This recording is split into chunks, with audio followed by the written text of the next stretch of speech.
loposo. Tokomi wapi.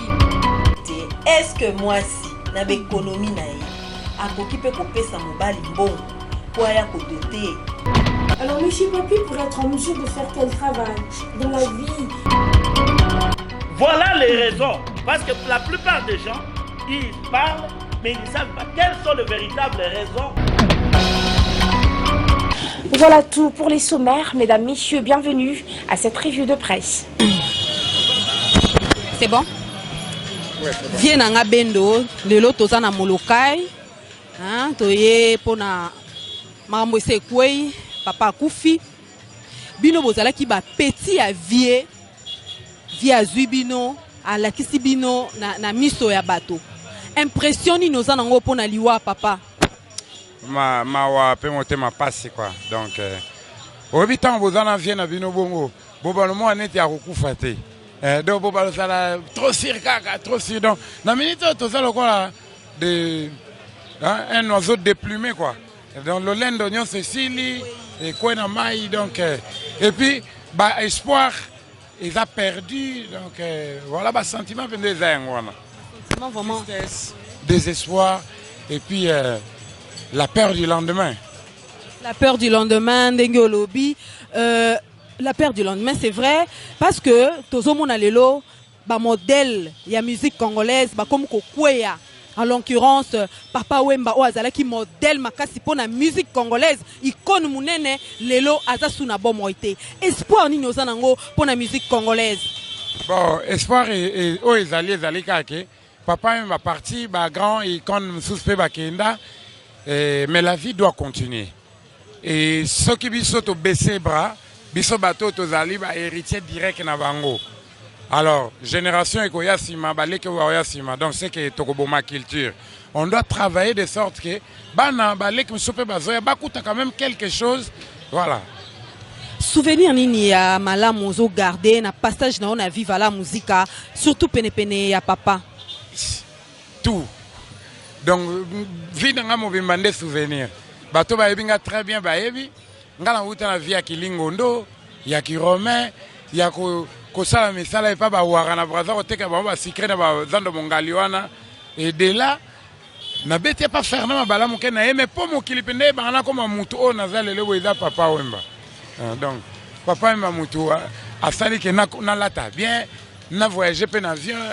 Na la l'hôtel à minene na mamboko na kutana batu minene na changer na comportement na façon d'être na ngai kokotoyer sala ke bato na zomona pembeni na yende na mona na komaki na susi na kopienga pe na koma bongo.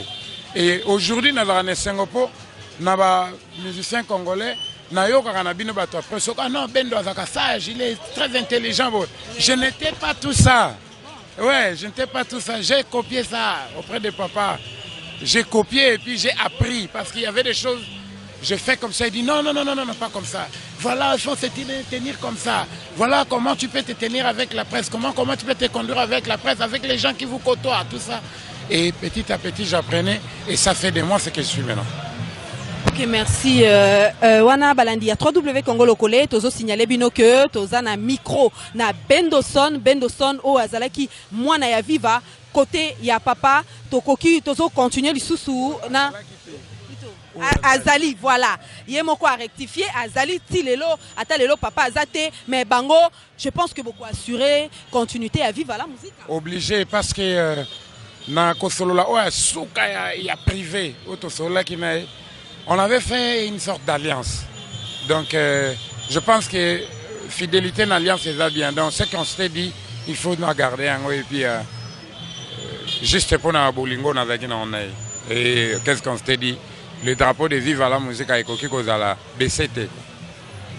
Alors, Bendoson, Bissotozali, une chaîne en ligne. Est-ce que Ozana Batou à l'étranger, au Koki, qu'on saluer en passant, nous vous donnons cette opportunité-là? Ouais, je salue Joma Tamasikini, fondateur et staff Bendoson à Paris. Je salue Brady Alves Chikerebel, mon frère et ami, l'Israélite. Et bref, je salue Charlène Michigan, Lito Mokonzi, Pati Barbie, Et je salue aussi Igbanda 100% parisien, Cornélie Malongi, Dadi Soso, Ogi Banga, et sans oublier Gauthier Kassongo Chambouiwetu na San Paolo. Et puis, donc là-bas à la Mazani, manager Nangai, à Kinshasa. Donc voilà, et puis na batio soba Hollande, biso na équipe na bino ya www.congolocole.com, lokole yango ebeti, mboka mobimba pe yoki. Solo to sepeli mingi. Merci pour la opportunité au PC na www.congolocolenews.net. Bolandi à solo balandi à www.congolocolenews.net interview à Bendo o azolo bana part ya papa ndenge azalaki na viva la musica. Oui, je vois là mon frère aussi qui est à côté qui veut parler de la part de papa. Je crois que toi aussi tu es musicien de viva la musica. Bon, premièrement, moi je m'appelle Américain Baz. Je suis un bassiste de Papa Wemba. Le deuxième bassiste. Donc au remplaçant Deo. Non, bassiste c'est un guitariste. Deo était un drummer. Ok, merci beaucoup. Toza na Tosha bakende Côte d'Ivoire, biso tikala na babendo na papa miyaki parce que toza na pour la voyage moya tokine na Angola, mais toza kita okene na Angola ti. Papa ekokufa, en tout cas toza décès makasi. Message nini okoko pesa na musique na ba musicien nyonso surtout kotala ndenge bo vivaki na papa ba souvenir bozo garder na papa parce que tozo banga lelo papa Wemba za lisusu te yazaki modèle munene ya jeunesse crainte ya bato ebele ezali ete musique congolaise et ko continuer kaka to ekokufa. Message nini okoko pesa? Bon, message à liboso bato baloba ke papa apesa biso image mabe ya polémique, le roi des polémiques bato balbaza papa Wemba, mais ngala vana papa Wemba 5 biso na osenga na ba artiste congolais nyonso toza na premièrement na bolingo neto tikali boy papa Wemba laxi biso déjà ta bato baye Afrique mombeya et rotation na day, ça veut dire ngala saki papa zaki na bolingo to créer ngo na ndenge na biso pays na biso parce que toza riche ezaka ba or te ba diamant même na ba artiste. Nous avons appelé ça la richesse ya artiste. Et c'est comme si nous avons appelé la richesse. Yango toza na bolingo, polémique ezalati. To linga mboka la biso makasi loka papa Wemba lingaki Congo. Ata akene ba pays mususu azozonga toujours na Congo, aza na souci que Congo a avancé liboso. Oyo amoni ke makamba ba polémique en tout cas même vient nga Koffi Olomide na kwa ki a l'écran écran selon ba Rimer na kwa ki a l'écran écran elle déclara que non bato nyonsu oyo ba asala bango mabe ba pardonner amoni ti polémique na tina moko tatali ba bien oh papa Wemba sai nango mais atiki yango aketa na elokoti yango amona ke tout ezapama vanité de vanité mais bolingo leki tout to sala mission nzamba tini biso parce que to okufa ngana osepeli wana ngezape lo papa Wemba yo pokufa na champ de bataille lo kwa papa si wana logique ezala nga bien pe liwana e na leli makasi na leli bandeko na bachi matanga baolela on a baby ke ba se retrouver na sima nga se retrouver na sima papa Wemba tozaka na viva ekufa te ba vebendo baza papa basa donc tozo compter sur bino vive ekufa te pour relever le sous image à papa dara na jeune na esa na koli te c'est que tozaka image à papa Wemba to ti. Merci beaucoup, comme ça le temps n'a pas Pompon Miyake aloba liloba. Merci. Bonjour Pompon Miyake. Bonjour maman.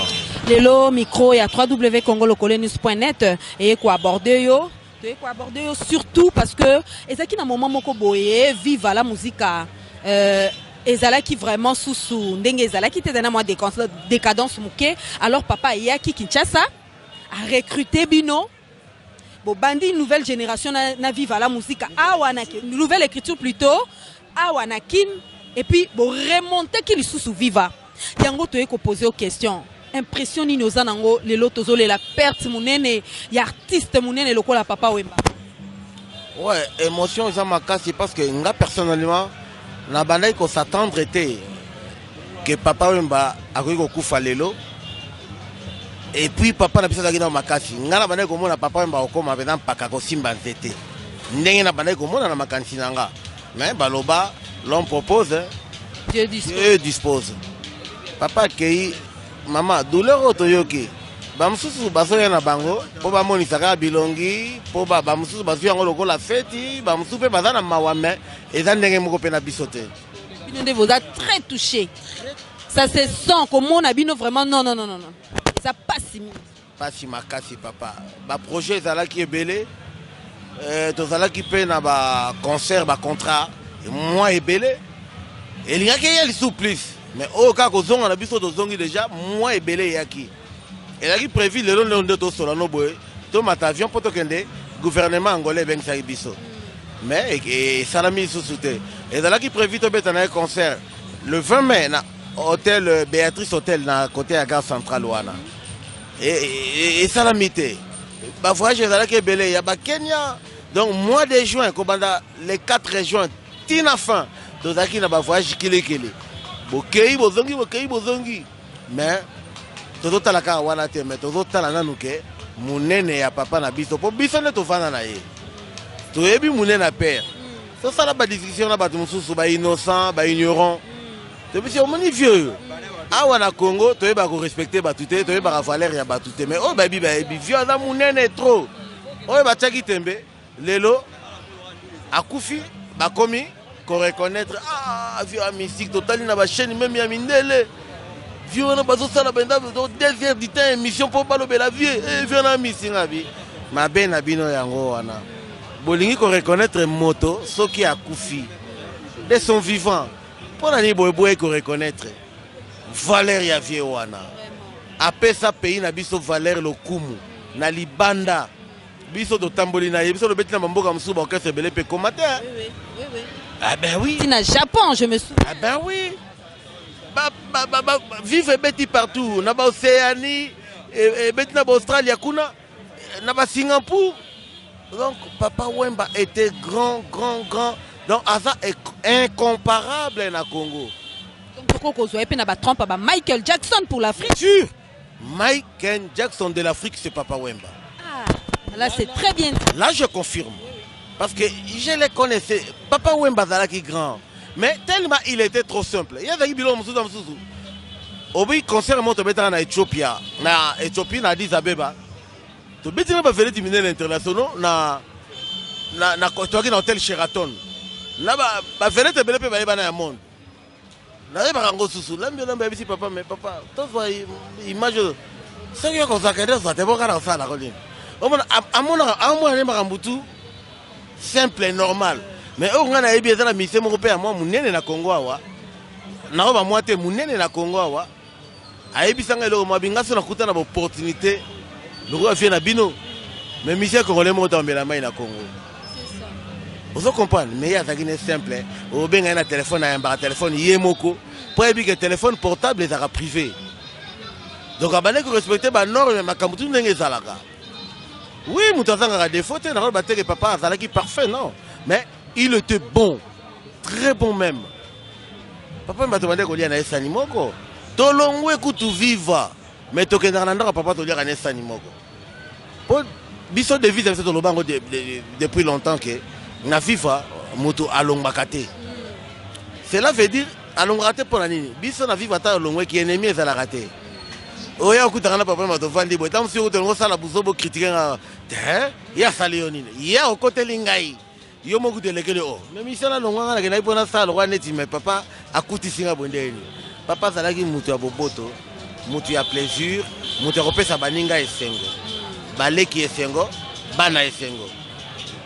Les lois qui regrettent ma casse parce que dans cette année qui n'a pas été mais dans 5 ans ensemble abattre la molimo na na kimia biso papa balé qui na yoto tikali to bossa na yote oza papa na biso oza na mutema par cœur toujours porter toujours et puis te négliger peut vivre parce que te négliger vivre et ça lokola te négliger yo pour lobaki yango moto saki awe bakotanga sebilaka ya tika na sima o bamata bandaka balingo na ye nyonso ekeise pamba soki maria rosa te nani ya koyeba na nsima nalingaka bana na ngai nalingaka viva na nga surtout nalingaka bandeko banga ngai aloba yango déjà. Donc papa Wemba alingaki mouvement alingaki biso nga papa Wemba alozanga lokwa kaka musicien te nga papa Wemba alozanga lokwa mwana ye. Alors, tu peux compter sur Bino pour na Viva Ekoufate, image à Viva Ekoufate na RDC. Tu peux compter sur Bino. Ouais, net yo, par exemple, yo na moni oza journaliste moko ya Mayele ya Boania. ozo poser ba question oyo ebotaka ba polémique te omoni nga naza mokolo naza na expérience naza pe sage oko poser nga question moko oyo esalaka ke ebebisa pe déranger baninga basusu mais petit mosusu akoyawa baleki na biso poser question sans maîtrise question moko ya piège alobi n'importe quoi tu vois ba journaliste pe boyeba lolenge ya koposer ba question ouais polémique eza nango na tina te toza na besoin eloko oyo œuvre oyo papa tikeli biso ekufa te ezala kaka mpona kokanisaka comme vraiment patrimoine pas même national mais international parce que vive la musique ezalaki déjà patrimoine depuis parce que baorchestre to yo oyokaka oyo ebetaka oyo eza lelo balider tout bauta vivre ça c'est vrai et puis soko olandi continuité tokei bawenge pourquoi wenge musika pourquoi pas wenge va s'inspirer quand na vive la musique donc bazaka bakoko ya donc bana ya vive la musique c'est que je peux dire ouais voilà donc papa Wemba aza misiango sakana ya azalaki misiango sakana ya ta mukete photo pesa bonheur na ye photo respecter vraiment corps na ye ndenge ezali na ekundami awate en tout cas respect na sepeli ezola sakazalaki moto ya bolingo moto ya nzambe batu baza ebele mais bitumba isa ko bimate zo bezo lekate nzambe en tout cas bateli biso et puis nzambe batela molimo ya papa na biso wana batela molimo ya papa ezalaki volonté na yo te eza mokano ya nzambe etanga maseboye place ozali naza sinde tozoloba boye soki bawa bamonaka ozomona biso bana yo tiki biso na pasi papa na ngai donc biso pe bandeko totikali en vie bo négliger vivre la musique te bo négliger bana oyo papa oyo batikeli bino te bozala na biso pene po bosunga pe eloko yango message na nga mingi eza que nous comptons sur vous, surtout Bino, bana nouvelle écriture, pour relever le sous image ya papa dans la République démocratique du Congo, même à travers le monde. Merci beaucoup pour l'intervention. Merci beaucoup, merci. Oui, balandi ya www.congolocolenews.net bolandaki ndenge to sololi na bana ya papa wana tomonaki Bendoson pe Pompo Miyake tomonaki lisusu bassiste na bango intervention na ndenge balobi par rapport viba menaki na papa na kati ya viva la musika awa tozali toujours na village Molokai tozana na village Molokai menangonga oyo corps esi elongwe basi batiango na mutuka ezongi lisusu palais du peuple mais entre temps nous continuons de travailler continuer toujours kozwa ba intervention ya batu www.congolocolenews.net papa Loma mbote na omingi merci.